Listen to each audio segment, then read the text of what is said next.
versão. Como é que está aí? Na sua versão, 141:2. É isso mesmo? O que é incenso? É algo que perfuma o ambiente, não é? Não é isso? O incenso é algo que você coloca em um determinado lugar para deixar aquele lugar perfumado.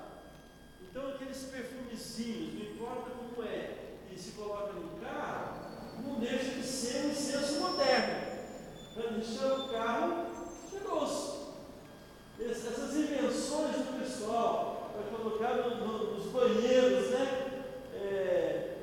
Para deixar o banheiro perfumado, não deixa de ser um tipo de incenso. Mas aqui na Bíblia, quando nós falamos de incenso,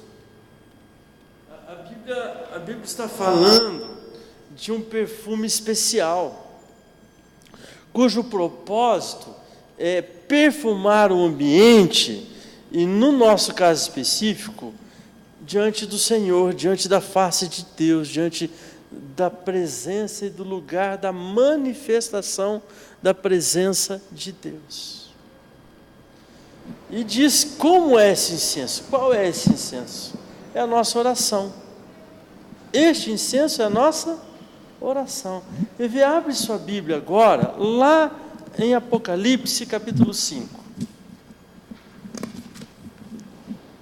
Estamos aqui em Apocalipse, no capítulo 5, uma palavra também muito abençoada. Muito abençoada.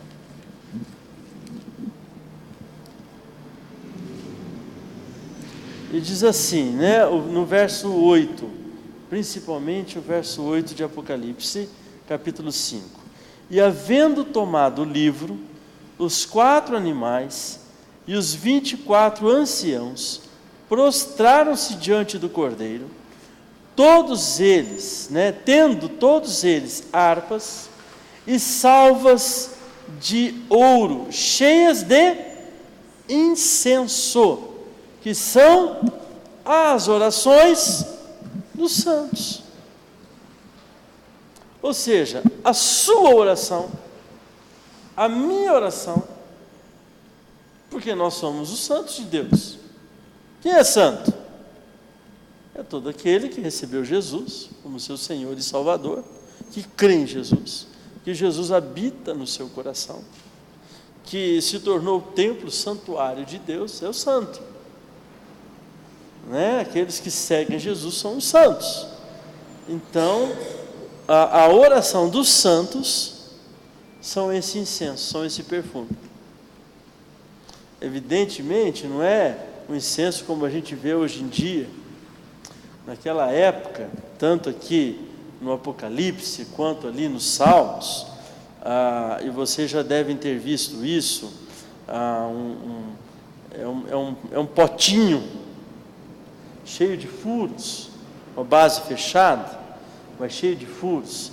Pensa assim num globo, num recipiente, né, com a base fechada, e por cima, em volta, todo furadinho, né, e amarrado por algum cordão, ou por corrente, e que pode ser balançado assim, ó. Isso chama-se incensário. E o incenso é o que é colocado ali dentro. E normalmente o que era colocado ali? Um carvão perfumado. E o carvão era queimado e ele esfumaciava. Enquanto ele esfumaciava, o ambiente onde o sacerdote sacudia o incensário, o ambiente ficava com fumaça mesmo, literalmente fumaça. Aquele perfume que era colocado ali, ele também se propagava. Correto, gente? Então, a Bíblia está falando que o incenso são as nossas orações. A diferença é que aqui em Apocalipse diz que este incenso, ele é colocado em salvas, ou em cálice de ouro. Então, uma taça, um cálice é uma taça. Nessa taça é derramado aqui dentro o perfume. Essa taça tem perfume. Esse perfume que está na taça são as nossas orações. Amém? Eu quero fazer um convite para você agora. Vamos perfumar esse lugar? Vamos trazer esse perfume agora? Vamos perfumar a presença de Deus? Vamos nos colocar em pé? Vamos ter um tempo de oração em nome do Senhor Jesus? Agora pense assim, que a sua oração é o perfume e que você é o incensário, porque você vai estar manifestando agora esse perfume. Você vai estar trazendo esse perfume na presença de Deus. Amém, queridos? Então feche seus olhos e quero convidar você a orar. Você está falando com o Senhor nesta hora. Você tem a liberdade de falar com Deus nessa hora, em nome do Senhor Jesus. Em nome do Senhor Jesus. Um tempo para você e para mim estarmos orando, falando com o Senhor. Em nome de Jesus. Traz o teu coração. Nós estamos aqui numa reunião de oração, num encontro de oração. Então traz o teu coração diante de Deus, do nosso Pai. Em nome do Senhor Jesus. Seja agradecido. Eu tenho certeza, você tem motivos que você pode agradecer a Deus. Sim, Pai, nós trazemos nossa gratidão a Ti. Nossas orações de ações de graças, de louvor, de adoração. Tu és santo, Senhor. Tu és santo, Tu és todo-poderoso, Pai. Tu estás aqui conosco, Tu estás junto de nós. O Senhor está com os Teus ouvidos inclinados para nos ouvir oração, conforme lemos aqui na Tua palavra. Pai, mas nós também queremos trazer as coisas do nosso coração. Então traga agora toda a preocupação Tua, traga talvez alguma ansiedade que você tenha, traga diante do Senhor agora algum motivo específico pelo qual você tem clamado a Deus. Clame mais uma vez ao Senhor. Se você está passando por alguma luta, apresenta a tua luta, apresenta a tua causa diante do Senhor. A palavra diz que Deus leva a bom termo a causa do justo. Oh, Pai, em nome de Jesus, Tu conheces a palavra antes de nos vem à boca, mas ainda assim o Senhor nos desafia, o Senhor nos provoca para orarmos, para clamarmos, para buscarmos o Senhor, para nos colocarmos diante de Ti, ó Deus. Oh, Paizinho amado, trago minha vida diante de Ti. Estamos aqui trazendo nossa vida diante do Senhor. Toma, Senhor, a vida de cada um de nós agora, Senhor, em Tuas mãos fortes e poderosas. Estende Tua mão, Senhor, favoravelmente a nosso respeito. Senhor, age, porque quando Tu ages, ninguém pode impedir. Nós confiamos no Senhor as coisas do nosso coração, ó Deus. Oh, Pai, em nome de Jesus, Senhor. Oh, Pai, nós Te amamos, Senhor, em nome de Jesus. Senhor, fala-nos com a Tua palavra, ensina-nos Teu caminho, fortalece-nos na fé, abençoa-nos segundo a necessidade de cada um, em nome de Jesus. Amém, Senhor. Graças a Deus, amém? Pode sentar. Olha lá o texto, né? Você está transmitindo, está gravando? Não tem que usar o microfone. Não precisa? Já regulou? Então, tá bom. Deixa eu explicar para você que eu não quero pegar o microfone. Ele está gelado. Não estou querendo deixar minha mão gelada, não. Aí depois a gente pode cantar um louvor, Cleide? Podemos? Eu quero compartilhar com vocês algo que Deus tem me inquietado muito nesses dias. E bem por cima eu citei hoje à tarde, viu, Cleide? Mas eu gostaria de aprofundar aqui com vocês. E eu quero convidar você a abrir sua Bíblia comigo lá em Provérbios capítulo 1, vocês estavam domingo lá no Fazendinha, né? Então vocês ouviram lá, né? Eu tenho compartilhado essa palavra em algumas igrejas que eu tenho ido nesses dias.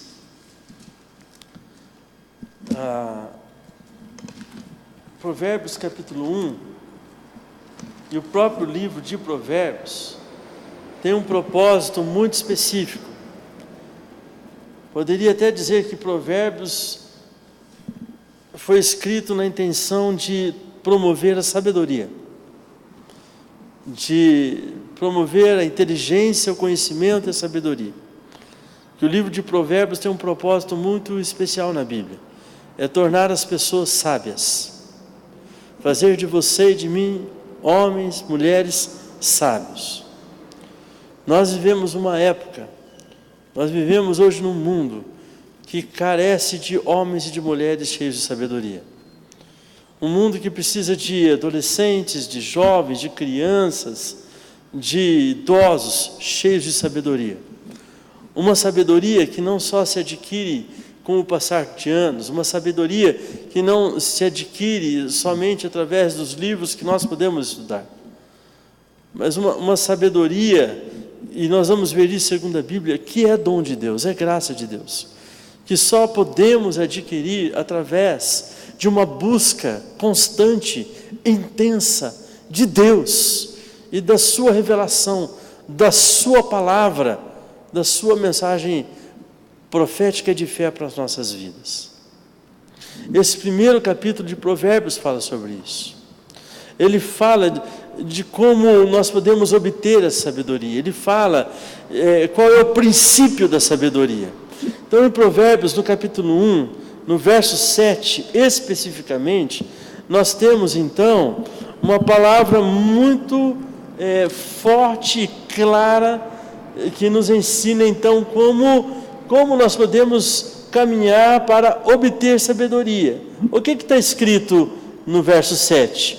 O temor do Senhor é o princípio da ciência, da sabedoria, né? Os loucos desprezam a sabedoria e a instrução. Infelizmente, tem muita gente que despreza a instrução, despreza a sabedoria. Mas o temor do Senhor é o princípio do conhecimento, é o princípio da sabedoria.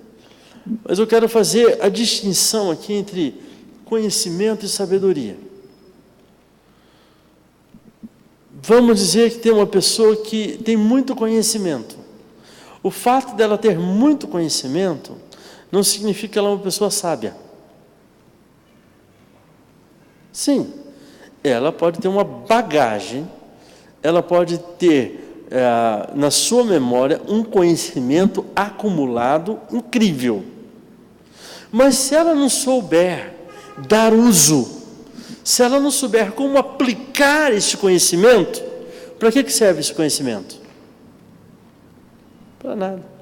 Se ela não souber como transmitir, passar para frente o seu conhecimento, de que adianta esse conhecimento no geral? Talvez para ela só, porque ela tem. Mas se ela não souber transmitir, se ela não souber repartir esse conhecimento vai morrer com ela. Se ela não souber aplicar este conhecimento, dar bom uso a este conhecimento, esse conhecimento está preso. E, para mim, essa é uma pequena diferença que existe entre conhecimento e sabedoria. A sabedoria é a capacidade, guarda isso, sabedoria é a capacidade de colocarmos em prática, de aplicarmos todo o conhecimento que nós vamos obtendo durante os anos de nossa vida. Então, por exemplo, você já adquiriu um nível de conhecimento. Tanto conhecimento a nível geral, conhecimentos gerais, quanto conhecimento em questões específicas. Eu imagino que aqui nós devemos ter conhecimentos em áreas específicas. Você conhece coisas têm ciência de coisas que eu não tenho. Como eu tenho ciência e conhecimento de coisas que você não tem, correto? Talvez até pelas escolhas acadêmicas, de estudo, ou profissional, ou de carisma, de aptidão que você tenha, de gosto, de desejo. Eu gosto disso, eu vou procurar aprender isso, eu gosto daquilo, eu quero saber sobre isso, então eu tenho conhecimento disso que eu gosto. Ou até por necessidade.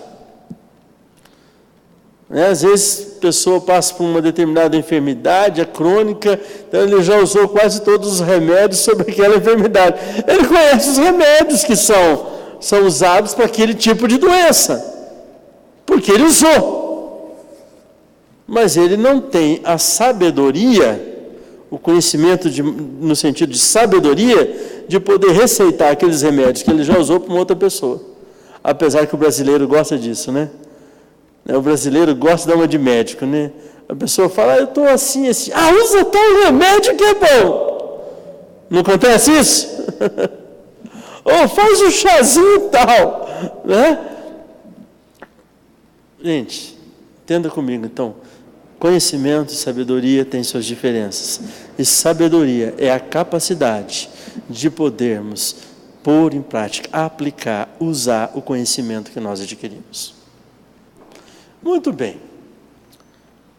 Vamos trazer isso para a nossa realidade cristã. Você está com a Bíblia na mão. Eu não sei qual é a versão da Bíblia que você está. Pega lá na contracapa, vai lá na folha e olha lá qual é a versão. Essa Bíblia que eu tenho é uma Bíblia de estudo, palavra-chave, do hebraico e do grego, de exegese, de estudos bíblicos, homilética e tal, mas a versão dela é Almeida Revista e Corrigida. Qual que é a sua versão?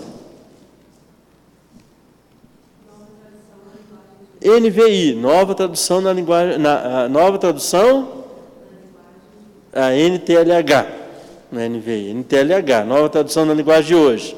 Talvez a sua é qual? Revista Corrigida também, a sua? Edição Reina Valéria, uma outra tradução, que vem do inglês, né? Revista atualizada. Você viu quantas versões? 1, 2, 3, 4 versões diferentes. É a mesma Bíblia. Muda um pouquinho a palavra, a forma que está colocada, mas nós vamos perceber que o conteúdo, sentido é o mesmo, correto? E se nós lermos todas elas, fica mais claro ainda o texto, ajuda na melhor compreensão. É ou não é verdade? Ajuda. Muito bem. Você pode estudar a Bíblia e você pode adquirir e obter um profundo conhecimento da Bíblia, ser um conhecedor das Escrituras. Se você não tiver sabedoria para aplicar esse conhecimento, o que adianta esse conhecimento? Vamos supor, o que adianta saber que a palavra dura suscita ira, mas a palavra mansa amansa o furor? Se eu não tiver sabedoria para aplicar isso, adianta? Não adianta. Se eu não tiver atitude para aplicar sabiamente o que eu conheço, adianta? Não adianta. Então, nós precisamos de pessoas sábias. Deus quer fazer de você e de mim pessoas sábias.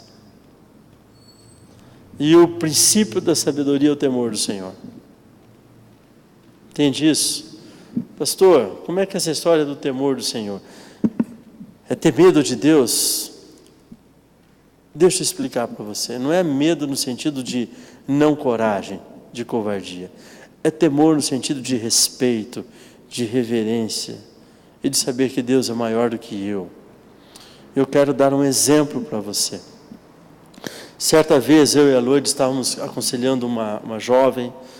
Ela estava vivendo um momento difícil na sua vida em relação ao namoro e queria algumas orientações nossas. E então eu estava ministrando com a Loide, essa irmã, e eu falei para ela assim, presta atenção nisso que eu vou dizer para você, eu nunca traí a Loide, nós temos tantos anos de casados, e eu tenho sido fiel à minha esposa durante todos esses anos. Sabe por quê? Aí ela olhou para mim, assim, fixou os olhos para ouvir o que eu ia dizer, né? Eu falei para ela assim, não é porque eu amo a Loide. Aí ela regalou os olhos. Porque eu imagino que ela imaginava que eu ia dizer, porque eu amo muito a Loide. Minha esposa, né? Porque eu amo muito essa mulher, essa minha esposa, a Loide. Mas não foi isso que eu disse. Eu disse que não é porque eu amo ela. Então, como? Aí, ela com os olhos arregalados, né? Eu falei, é porque eu tenho temor de Deus no meu coração. Porque eu tenho temor do Senhor na minha vida. Você entendeu? Temor do Senhor. O dia que eu deixar de ter temor do Senhor, as coisas mudam. Por que que os homens e mulheres fazem as coisas que fazem? Suas maldades, perversidades, crueldades. Por que que às vezes a gente ouve coisas horrendas, hediondas, crimes que não dá nem para descrever? Por que que a gente vê notícias de um neném que foi achado no lixão? Por que que a gente ouve essas coisas? Eu estava falando com a nossa missionária Josiane, ela está falando dessa tribo amazônica do Suruará, e que infelizmente existem algumas coisas muito ruins lá entre eles, e se nascer um neném, nascer uma criança com qualquer tipo de marca ou deformidade, coisa assim, eles enterram viva essa criança. Nós recebemos aqui alguns dias atrás, esse pessoal, uma família que fugiu de lá, porque a mãe teve uma filhinha que tinha uma limitação física, né, e ela é cadeirante, e a menina foi enterrada, ela foi lá e desenterrou a filha e fugiu com a filha. E hoje ela foi socorrida, ela está numa casa para isso, ali em Brasília, da Jocum, chamado, como que é? Atinira, uma coisa assim. É isso, né, Valmir? É que ele está ali, ele sabe, né? Escuta, né, Valmir? Sogra dele, né? E ela esteve aqui conosco. Por que que pessoas fazem isso? Gente, é muito simples. Falta de temor de Deus. E se não tem temor de Deus, tem sabedoria? Não tem essa sabedoria. Poderá ter a sabedoria humana, a sabedoria que é daqui. O apóstolo Tiago, tarefa para casa, procurar na carta de Tiago isso que eu vou dizer agora, tá bom? O apóstolo Tiago, quando ele vai falar da sabedoria na sua carta, ele diz assim, que a sabedoria aqui de baixo, vamos dizer assim, a sabedoria aqui, ela é terrena. Então ele diz que a sabedoria é terrena, animal e demoníaca. Ele está falando dessa sabedoria humana, bem brasileira às vezes, de levar vantagem em tudo, de dar sempre um jeitinho para as coisas, mesmo que não seja legal, mesmo que não seja moral. Sabedoria popular, não é verdade, gente? Não importa se o outro vai ter prejuízo, eu me dando bem, tá bom. Aí Tiago diz, a sabedoria que vem lá do alto, de Deus, de cima, antes, ela é pura, ela é amável, ela é tratável, ela é cordial, ela é paciente. Que coisa boa, não é? Deus quer fazer de você um homem e uma mulher cheio de sabedoria, amém? E Provérbios 1, do versículo 20 em diante, e no versículo 20 diz assim, ó, a suprema sabedoria, altissonantemente, clama de fora, ou grita, pelas ruas levanta sua voz, nas encruzilhadas, esquinas, no meio dos tumultos, clama, as estradas, as entradas das portas, e na cidade profere as suas palavras. Até quando, honestos, amarei a necessidade? E vós, escarnecedores, desejareis o escárnio, e vós loucos aborrecereis o conhecimento. Convertei-vos pela minha repreensão.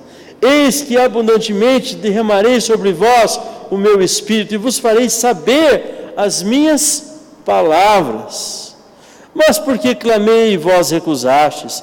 Porque estendi a mão e não houve quem desse atenção?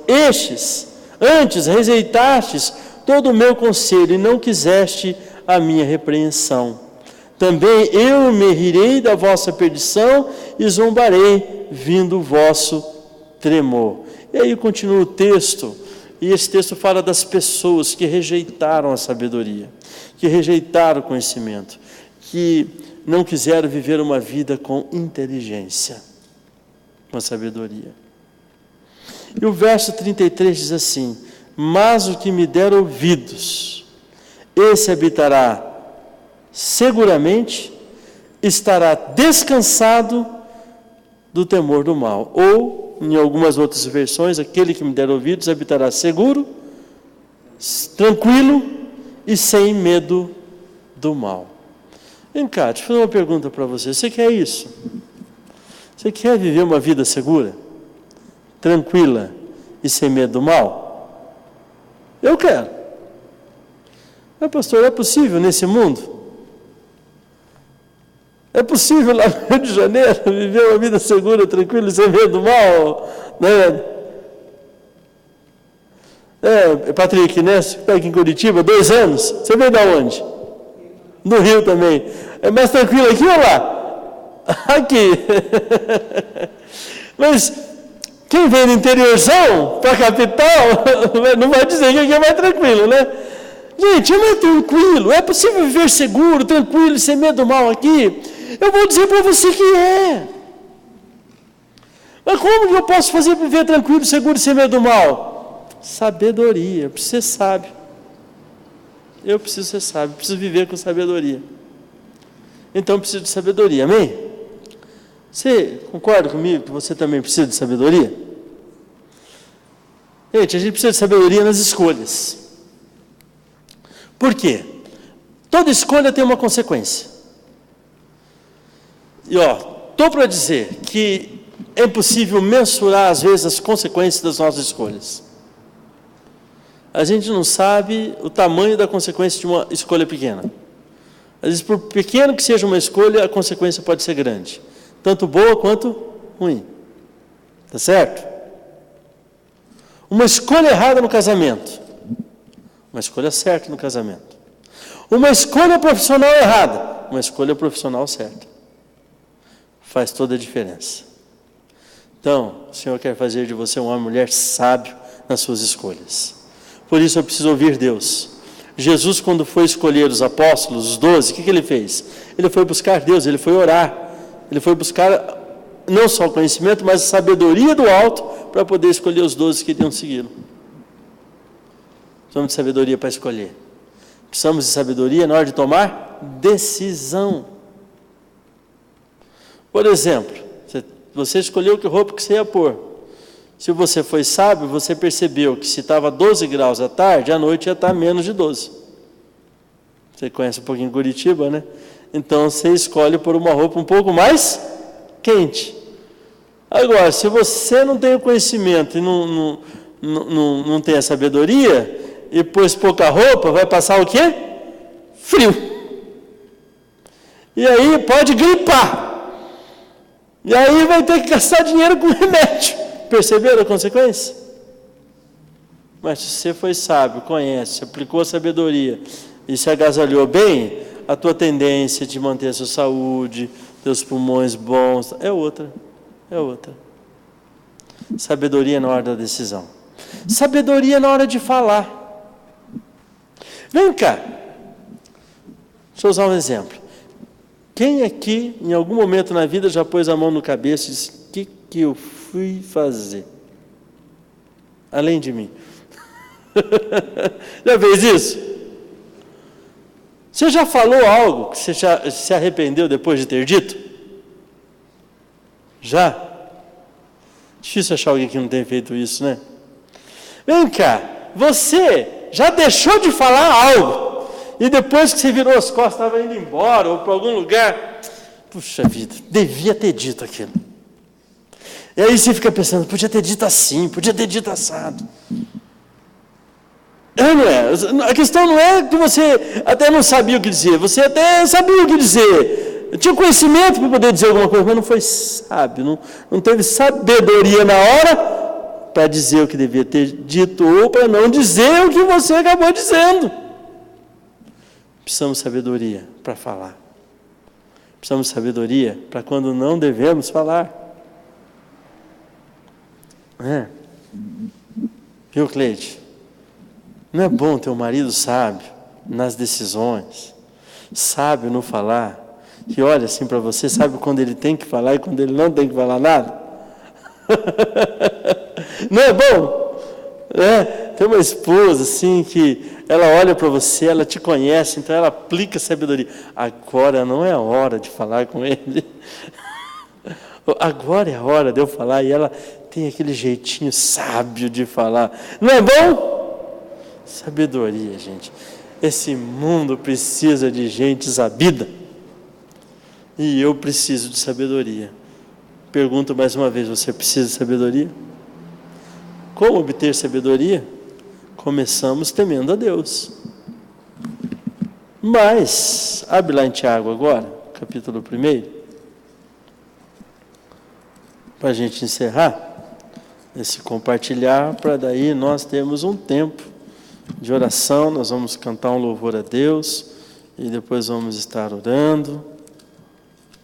Tiago, depois de Hebreus, capítulo 1, verso 5, eu vou direto para o 5, tá bom?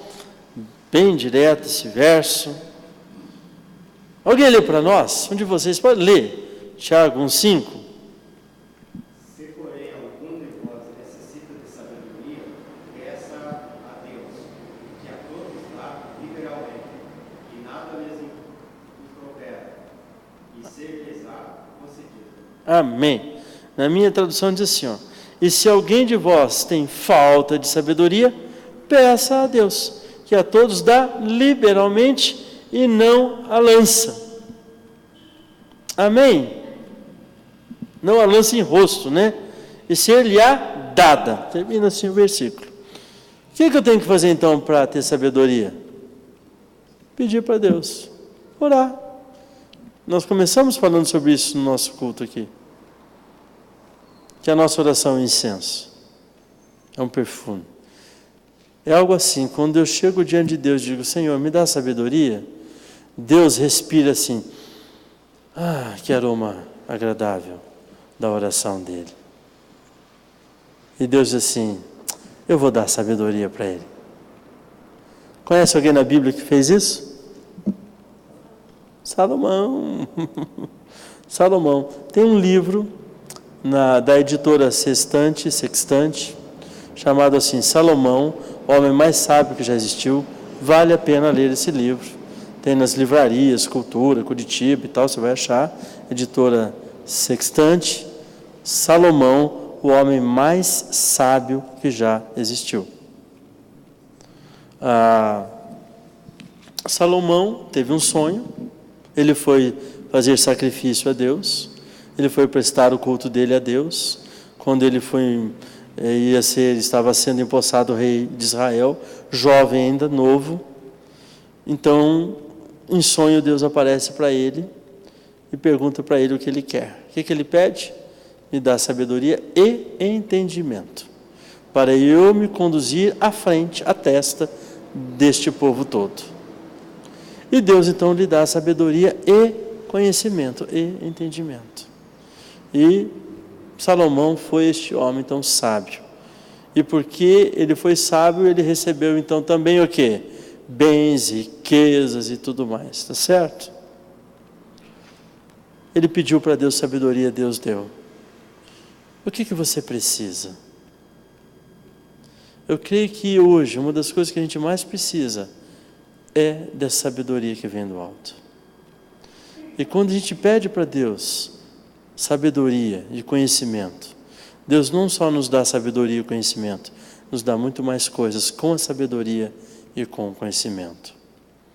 Deus quer te dar sabedoria e conhecimento para você se relacionar com as pessoas de maneira melhor, para você ter uma vida familiar melhor, para você viver a vida profissional melhor, para você ser um homem melhor, uma mulher melhor, para você ser um crente em Jesus melhor, para que você faça dessa cidade, dessa sociedade, das famílias que estão à sua volta, uma família, uma sociedade, uma cidade melhor para se viver. Amém? Ah, pastor, isso é uma utopia. Meu irmão, minha irmã, creia em Deus. Se mais ninguém fizer isso, faça você. Faça você. Eu quero encerrar então contando uma historinha, depois a gente vai orar. Enquanto eu conto historinha, Cleide, você podia daí pegar o violão? Conte-se uma historinha de um incêndio na selva. Se você já ouviu essa historinha, me fala, hein? Mas conta uma historinha de um incêndio que houve na selva, e os animais estavam todos fugindo, porque havia um rio, e eles sabiam que se eles passassem o rio, do outro lado do rio, eles ficariam a salvo do incêndio. Então os animais estavam correndo, de repente, no meio do rio, um elefante para, atrapalhando o restante dos animais de atravessarem o rio para fugirem do incêndio. E o elefante começa a observar um papagaio. E o papagaio então vinha, ele dava uma mergulhada ali na água do rio, ele pegava com o seu bico um pouco d'água, ele voltava naquela área de fogo e ele jogava aquelas gotas de água sobre algumas folhas de árvores. E assim o papagaio o fazia repetidamente. E numa das voltas do papagaio, o elefante virou para o papagaio e, debochando o papagaio, rindo do papagaio: ah, seu papagaio, você acha que você vai conseguir apagar esse incêndio? Você com esse biquinho seu, no máximo umas gotinhas de água, você apaga 1, 2 folhas. Jamais você vai apagar esse incêndio. Deu risada do papagaio. O papagaio então virou para o seu elefante e disse: seu elefante, eu sei de uma coisa, a minha parte eu estou fazendo. Se os outros não têm feito, se os outros não estão preocupados em viver uma vida sábia, abençoada, faz você isso. Busque você é sabedoria. E eu vou dizer então para você, se você fizer isso, se você pedir a Deus, Ele vai te dar. Daqui uns meses é Natal, né? E a gente vai ver para lá e para cá aquele versículo: um filho se nos deu, um menino nos nasceu, sobre ele estará o governo, e o seu nome será Maravilhoso Conselheiro, Deus Forte, Pai da Eternidade, Príncipe da Paz. Você que tem Jesus, você que pediu sabedoria, Jesus é o maravilhoso conselheiro. Jesus é e será sempre o seu e o meu maravilhoso conselheiro. Amém? Vamos colocar em pé. Vamos cantar um louvor ao nosso Deus. Valmir, você tem aí tudo que Jesus conquistou na cruz? Por favor.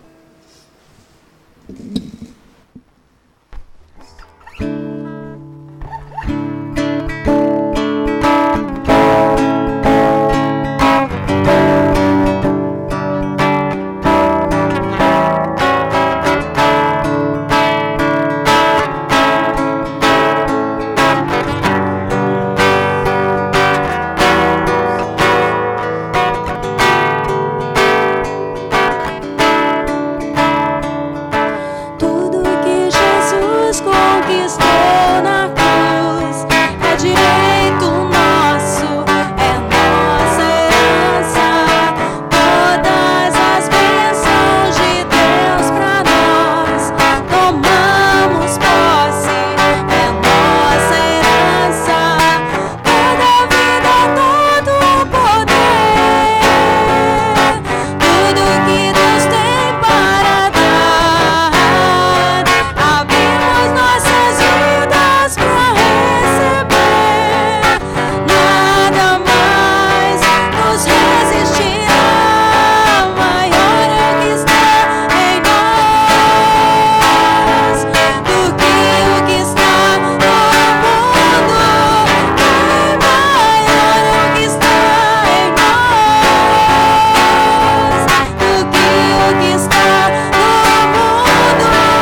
Achou?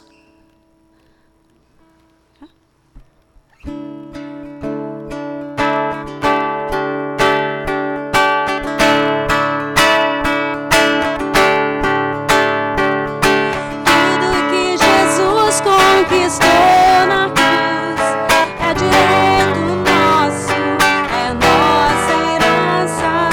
Todas as bênçãos de Deus pra nós, tomamos posse, é nossa herança. Toda a vida, todo o poder, tudo que Deus tem para dar, abrimos nossas vidas pra receber. Nada mais nos resistirá. O maior que está em nós do que o que está no mundo. Bem maior que está em nós do que o que está no mundo.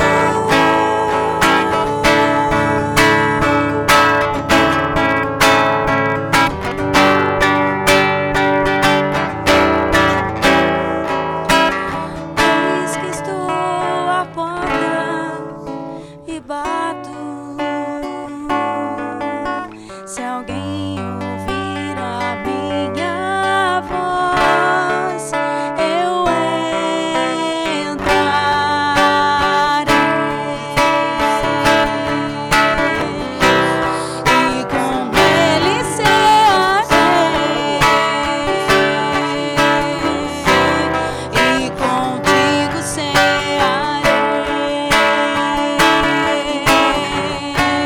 Esta porta pode ser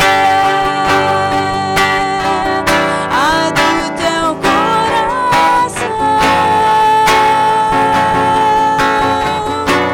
e se tu ouvires minha voz,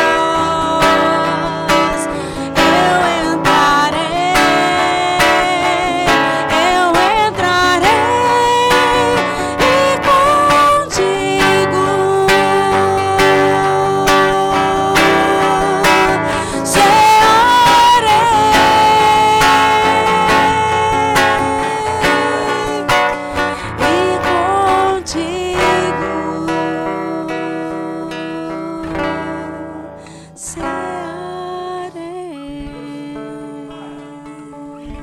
O Espírito Santo Amém, Senhor. seja conosco e com aqueles que o buscam hoje e sempre. Amém. Amém, Vamos Jesus. saudar a graça e paz de Jesus. Amém, amém.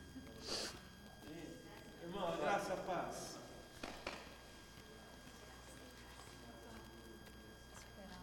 Querida, a graça e a paz do Senhor Jesus. Amém.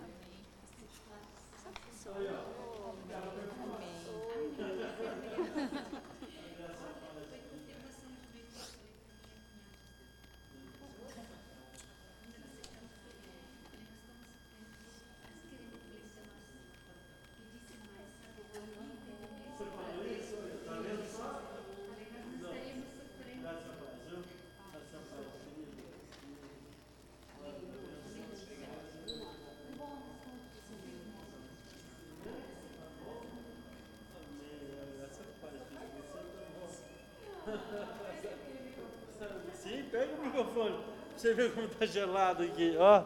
Ó, tá gelado.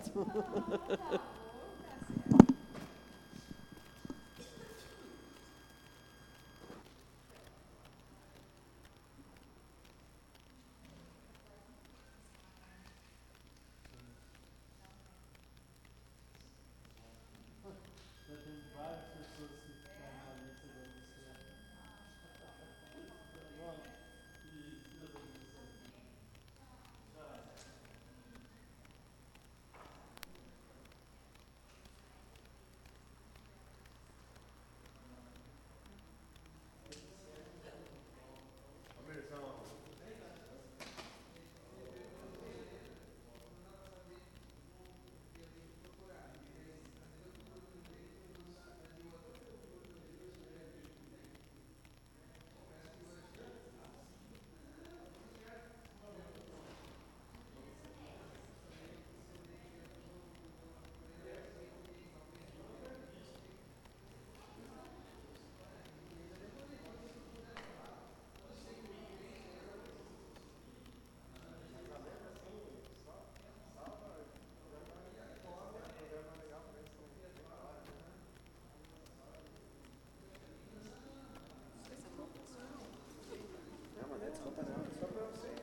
Valeu, gente.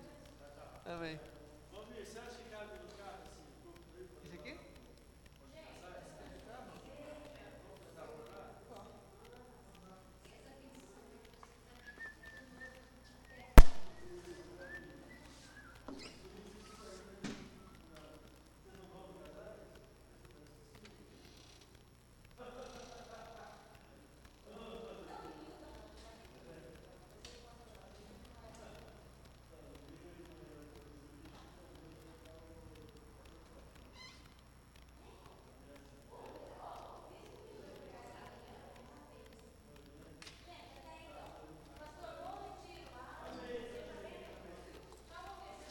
Tchau, não vou.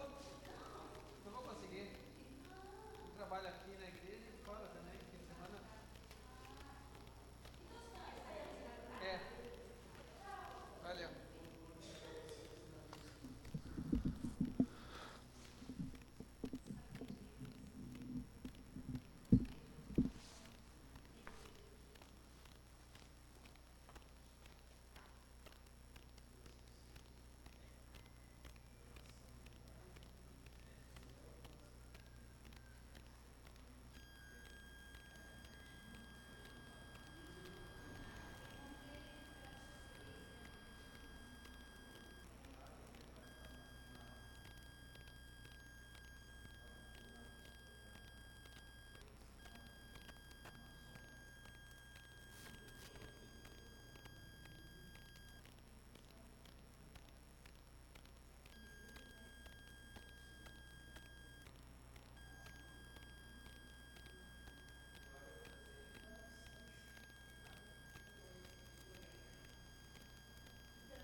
E ó, aí, tá bom?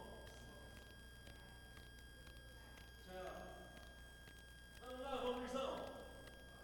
Você aguenta carregar sozinho isso aí?